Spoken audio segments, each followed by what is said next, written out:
Hi, and welcome back to Wire with Nolin RECC. I'm Communications Manager Sarah Fellows, and today I have with me Manager of Engineering Devin Woosley. Devin, thanks for joining me today. Yeah, thank you, Sarah. Good to be here.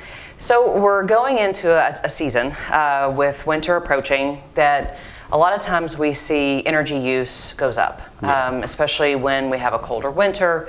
And we really wanted to talk about what can we do to help our members, and what can our members do to help themselves to try and keep that energy usage as low as possible in the winter. So to kind of start us out, I want to give a little context, because I don't know that it always, I think it's common sense, but it doesn't always come to mind about connecting energy use and our bill. Just kind of help us connect that as a starting point for today. Yeah, so every electrical device requires a certain amount of power to operate. So a common example is an electric space heater. Those are 1,500 watts, so that's 1.5 kilowatts or 1.5 kW. So over a period of time, power over time is energy. So depending on how long that space heater runs, as an example, that equates to a significant amount of energy over the course of, say, a month. So in the case of a space heater, 1.5 kilowatts times 24 hours a day times 30 days a month, one small space heater at 1,500 watts could equate to $130 to $140 worth of energy and over 1,000 kilowatt hours in a month. And that shocked me the first time I heard that. You think these tiny little space heaters, it's a better way to heat my home than trying to turn on my electric heater or whatever. But it's just not the case. Not the case. So that's a really good tip to start with. But really connecting that energy use to what we see on our bill is a really important kind of starting point. Now you work, of course, you're manager of engineering, so you work with a lot of the behind the scenes stuff that goes on here at Nolin. What is your role in the kind of helping our members figure out how to save energy? So in my department, we have an energy services specialist that helps members with high bill concerns, high usage concerns. Work a lot on a case-by-case basis with those specific members that have particular concerns. We also are responsible for energy saving rebates that we offer. We do a lot of those rebate inspections and work with our contractor that performs a lot of those services to help our members save energy and reduce their bills. Which is really interesting, and this is kind of a side note, but before I got into the co-op world, I didn't know that an energy company would be putting as much resources as we do into helping our members use less of the product that we sell. But that's a lot of what your work is doing that. Okay. Definitely. And we have a lot of tools that help with that. So can you talk about some of those tools? Probably the number one tool that we recommend is our Smart Hub. It's a free smartphone application or web page, whichever you prefer. But basically that offers a lot of things. One is bill payment, outage alerts, specifically for usage concerns. You can set up usage alerts. So if you wanted to monitor your usage to point out, say, problematic appliances, if you have an issue with your heat pump, as an example, that's something that's quite common that occurs this time of year. You can go into that app and set up usage alerts, basically just based on your daily kilowatt hour consumption, that will alert you of unusual patterns or such as that, things you might want to pay particular attention to when you receive that alert. You might want to dig into the app and actually look at your hourly meter data that's provided from our advanced metering system through that Smart Hub application that we provide for our members. So that's a really, really good tool. We strongly recommend those usage alerts.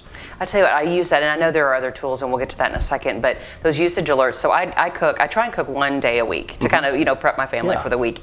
And that actually is a good tool, because then you're not using your oven all week long, right? Especially in the summer when you're trying to keep your heating or your cooling costs down. But anyway, I get those usage alerts then on Monday morning because I know on Sunday afternoon I've used that, and I've set it pretty low, just as kind of an example when we went through that program. But it's so valuable, because I think, well, what I do? Oh, that's right, I used my oven for several hours during the day. But that helped me to know that's when I use that much energy, and the most energy all weekend long is when I'm doing those things. So those have been a really valuable tool. Yeah. So what are some of the other tools that we have? So you can access this through Smart Hub as well, but we offer a virtual energy assessment. Basically what that'll do is it asks specific questions about your home. It'll ask about the size of your home, the type of heating you have, and some of the various appliances you might have in your home. And then it'll make specific recommendations. And it kind of covers too, some of our rebate programs and such as that. It'll provide recommendations around the rebates and other strategies that you might use to reduce your consumption. And you said this, but I want to point this out. This takes real member data. So they do it through Smart Hub, right? And it actually uses their data in their home to help recommend ways for them to save money. That's a great tool. Yeah. It is. Yeah. And I know that's the beginning of kind of a process. Now, energy audits are things that we have done in the past. This is kind of that entry point to that, right? Yeah, so after the virtual energy assessment is completed, if members still have specific questions about their home, like I said, we have the rebate path if you're interested in efficiency and things like that. But if you just have a usage concern, we work with members all the time. Happy to work with members to help them troubleshoot specific issues and problems they might have in their particular home. Okay. And another tool that I want to point out are things that we've developed. I know you and I have worked together in other departments to develop tools for our members to just resources. Yeah. In terms of, we really use the website a lot for those kinds of things. We have a page that's just about energy savings. It has the link to the virtual home energy assessment on there. It has a link to the rebates. It has a link to all of that. But then it also has do-it-yourself tips, because there are so many things that a member can do to help themselves save money. Yep. Right?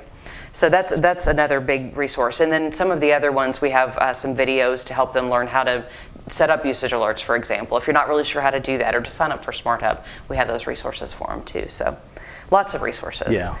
Now you mentioned a space heater, which again, like, they just all got thrown out of my home. I know some people use it, but oh my goodness. Yeah. But what are some of the other things in your home that use the most energy, especially as we head into winter? Yeah. So the two largest users, if you have electric heating and cooling, that's number one, followed by water heating. I mean, those two loads together, typically account for about 50% of your total energy consumption. Wow, okay. In the home. As we've seen over the years, improvements in the efficiency of lighting technology. A LED now, it used to be a 60-watt, light bulb is equivalent. Now it's 8 watts with LEDs. So that just kind of shows you, over time, we talked about, power and energy and how that, that light bulb over time equates to some energy consumption. But typically lighting is so small anymore relative to, especially your water heating and your heating and cooling. Wow. So if, for example, a member is having an issue with their heating unit, that could be a real big change in their bill. Definitely. That could be a significant amount of usage. Yeah, and we typically see, members that have heat pumps, for an example. Heat pumps are more efficient than electric furnaces, much more efficient. But in the event that there is an issue with the heat pump, basically it starts using the auxiliary heat strips, which in that sense it functions like the electric furnace. So members that historically may have had a fairly reasonable usage in the winter may see a significant increase and may not even know that something unusual is causing an issue with their usage. Well, and that usage alert, if they set that That's up, right. that really would be one of the tool. first alerts, Yeah. right, before you get the bill. Yeah. So can you talk, we're talking about winter, and I know some of our members have asked the question, and I think it's a reasonable question. I haven't touched my thermostat. Right.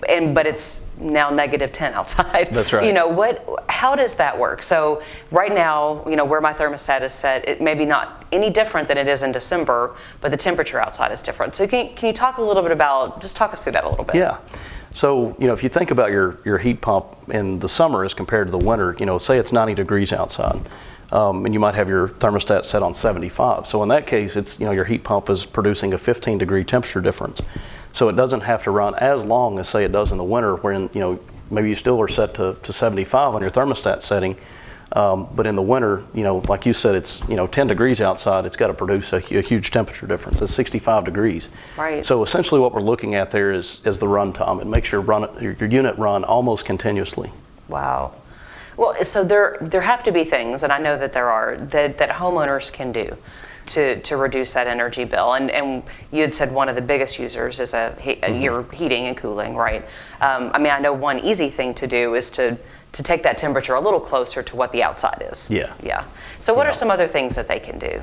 So you touched on the thermostat setting. We recommend 68 to 70 degrees. No, that's fairly cool, but that is kind of a Department of Energy recommendation as far as, for winter. Just trying to get as close to that ambient temperature as we can. That will definitely help. We recommend, routine servicing of your HVAC equipment. That's the big one. Like I said, with heat pumps, especially this time of year, you may not even realize you have a problem. Your home may still be warm due to heat strips. And especially if you set your unit to emergency heat, it will operate then exclusively like an electric furnace, exclusively off those heat strips. And in terms of energy efficiency, that's typically a big user, a big cause of high bill concerns that we see. So we have, and I'll let you get back to the list, but I just want to pull this out for a second. We have a whole podcast on the different sources of heat, so we definitely recommend people watch that. But just as a really general, like brief overview, you talk about the difference between a heat pump, how it would normally operate, and then say someone flips it into auxiliary heat or emergency heat, or it goes on its own. And that does make a big difference in the amount of energy used. Can you explain why, just briefly? Yeah. So electric furnaces, just the heating technology is completely different. So an electric furnace, it uses resistive heat strips. So it's, it operates completely differently than the heat pump that circulates refrigerant essentially through the system, and creates basically a temperature difference. It's producing about a 20-degree temperature difference with that refrigerant to heat your home. So it's much different than that resistive heating technology. And what you're talking about with the resistive, so basically you have like a heating coil, right, and then air goes over it, right, and which you think about it, that's connected to how space heater, you have that same kind of heating coil. It's exactly the same technology. That's expensive. Let's just connect those two, right? So very expensive. That uses a lot of energy to do that. Okay. And we do offer a rebate. It's called a heat pump retrofit rebate for anybody that does have an electric furnace or baseboard heaters or ceiling cable heat. There's still some of that on the system.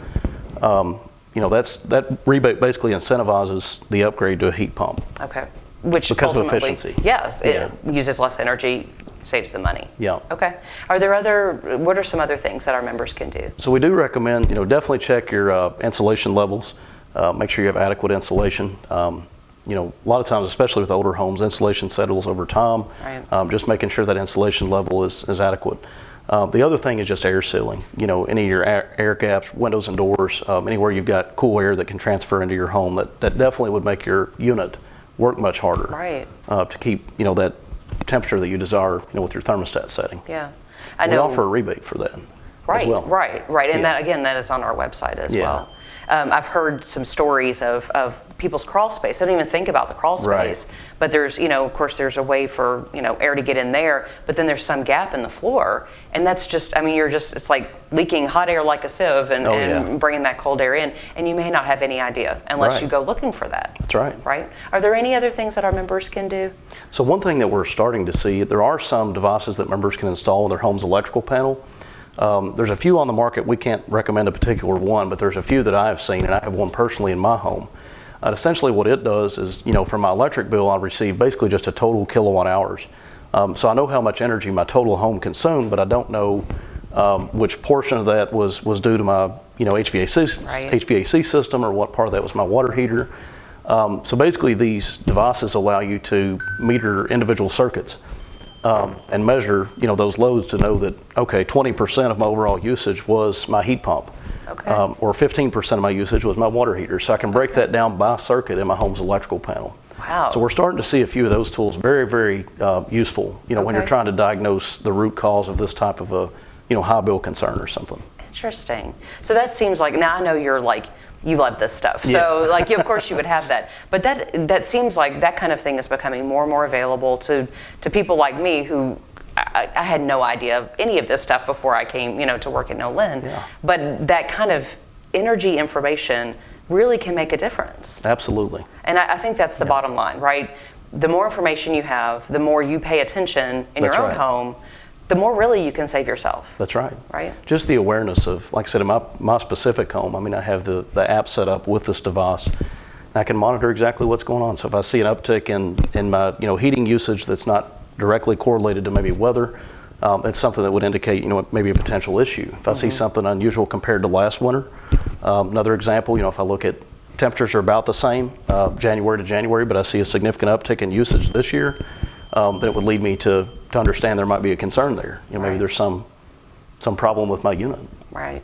Okay. Is there anything we're missing before we kind of wrap up? I don't think so. Okay. Yeah. Well, they can find all kinds of information on our website, right? So again, we've built out our website to have tons of information there, NolinRECC.com.